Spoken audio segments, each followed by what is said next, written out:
month, there was this card. This is what it looks like. It says Boxy and Chill on it.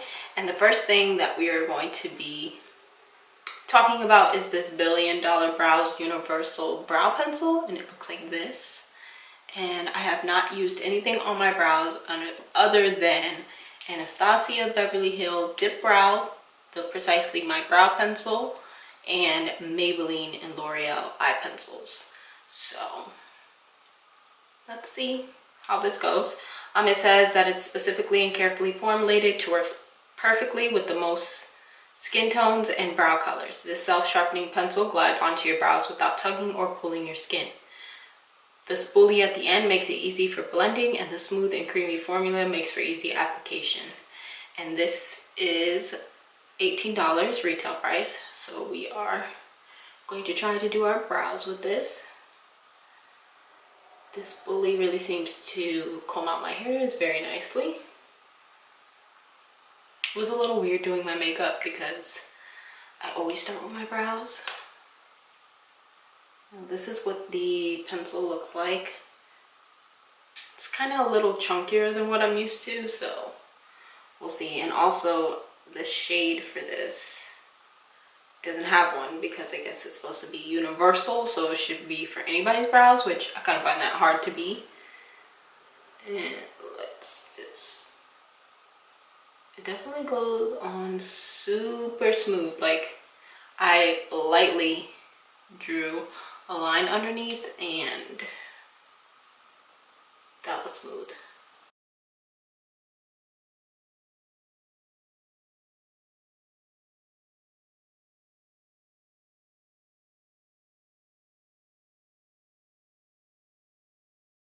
It does lose the point pretty fast, look at that. But I have to say, it went on super, super creamy. Like, my other brow pencils don't even go on this creamy. It's just like glides right on your skin. So those are the brows done. I have to say that I don't entirely like hate this thing, this pencil. It went on super smooth. That's like one of the first things that I noticed. Super, super smooth application, easy to like fill in and stuff. Now, I won't say that I would just use this pencil by itself. I would definitely use either my other pencil or my Dip Brow pomade that I have from Anastasia and just like use this to fill in the sparse areas that I can't normally reach with my other pencils. But the product itself, is really good. And yeah, like I said, I can't say that I'm completely like hating it because I don't.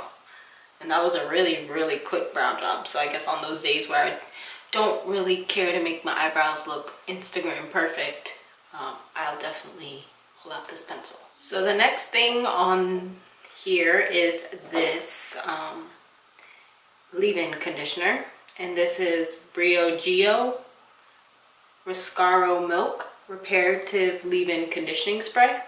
And this retails for $12. I did use it in my hair. I'll have a clip on the screen for you guys to see me putting it into my hair and stuff. But it says that it effectively restores your hair softness, manageability, moisture, and shine.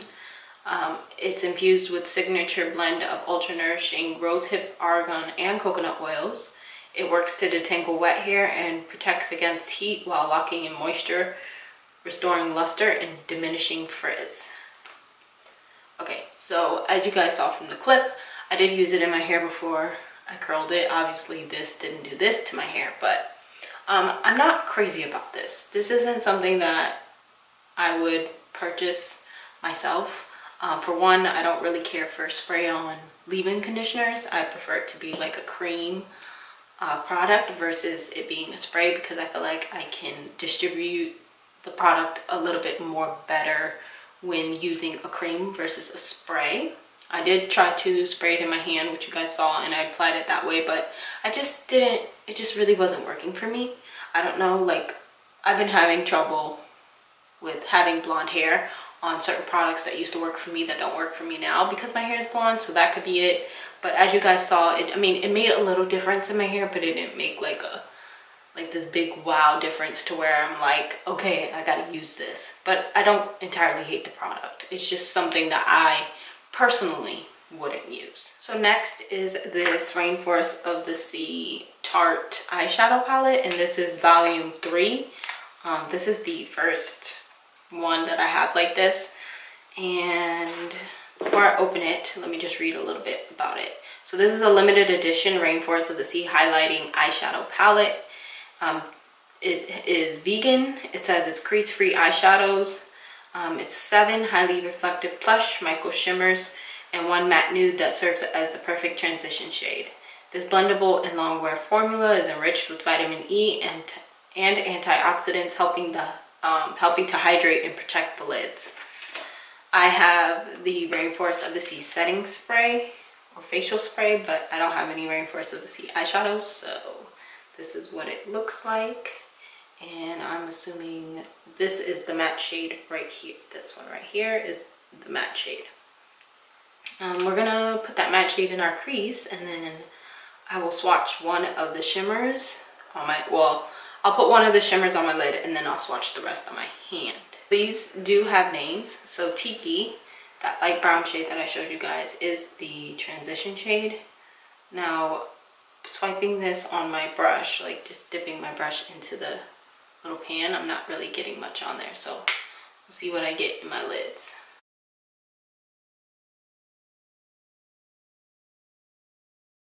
Not really seeing anything.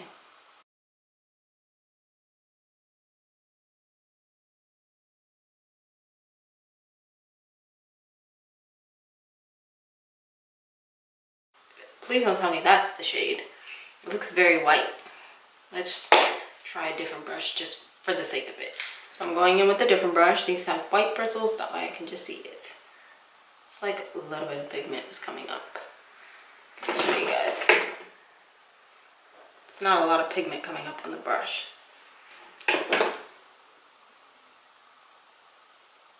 Yeah, that transition shade is looking super white.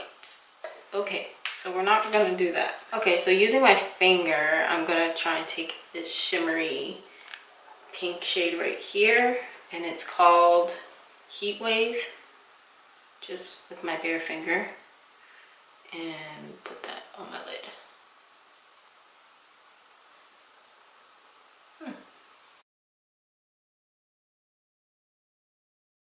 I do like this shimmer shade a little. That's just with my finger. It is coming up a little pale on camera. Let's try using a flat brush to apply some more.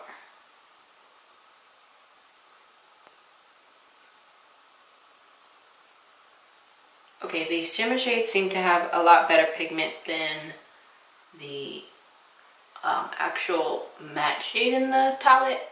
I would definitely never ever use that matte shade, but I will definitely use the shimmer shades, at least this one that I'm trying. And I'm gonna wet my brush to see if that makes a difference in the payoff of the color.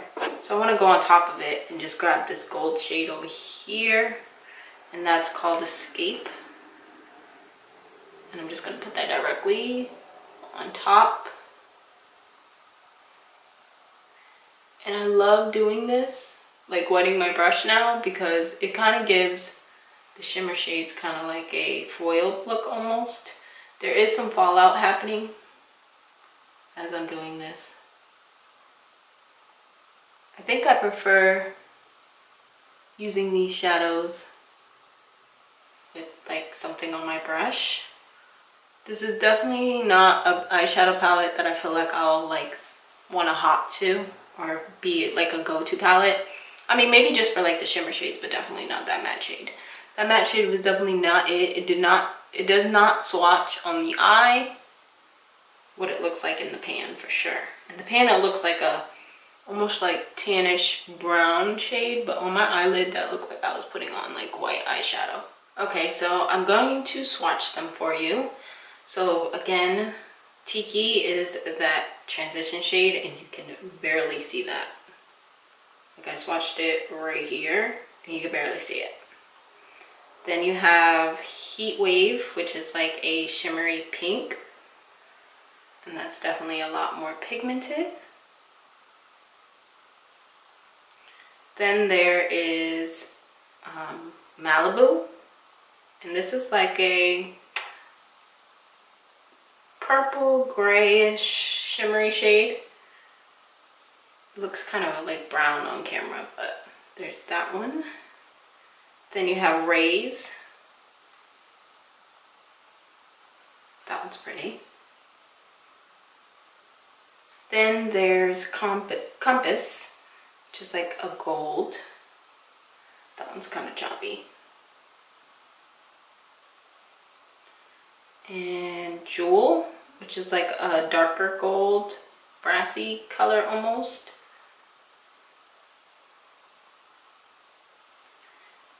And then Treasure, which is like a white pearl shimmery shade.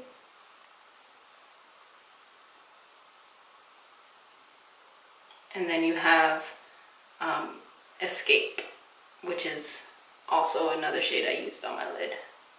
And that one just had a lot of fallout just now. This one right here. Okay, so overall, I'm not impressed with this palette at all. My lid color does look okay. You know, if I want to do something simple, just throw like a shimmer on my lid, why not? But to have it as like my go-to palette, I definitely wouldn't use it as a go-to palette. It's a lot of fallout.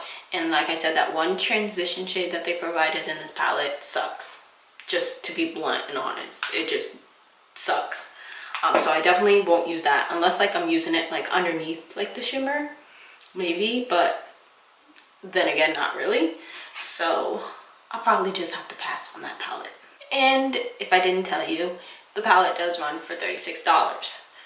It is Tarte, it is a prestige brand, so I mean it makes sense, but come on Tarte, you guys could have done so much better with that palette. Next is this Oprah Lip Lipstick.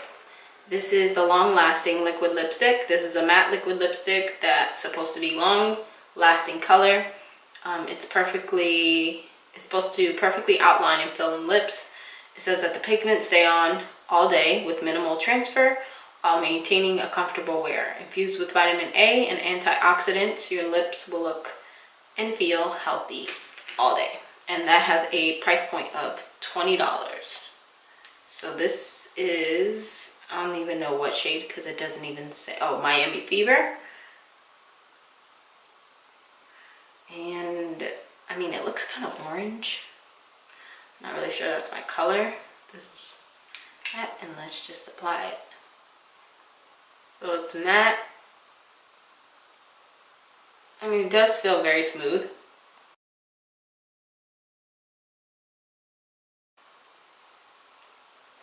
I would never think to buy this color lip product. So this is the lip. When I applied it, it was very smooth. I do like that, and it still feels very smooth now and comfortable on my lips. And it obviously dries down matte because that's what it is. It's a matte lipstick. I don't think it's like, it's not super matte to where it like dries your lips out. I hate lipsticks like that. It is very comfortable. It's not my choice of color for sure. I'm kind of cringing just looking at myself in this orange lipstick, but it also says that it's transfer resistant, so not true. Definitely got some transfer on my hand, and it is pretty dried down at this point. So I mean, it's not gonna like get on your teeth or nothing like that, but a little bit does come off. So the last product that I received was this Tatcha. Well, there's two of them. I used one, which you guys will see.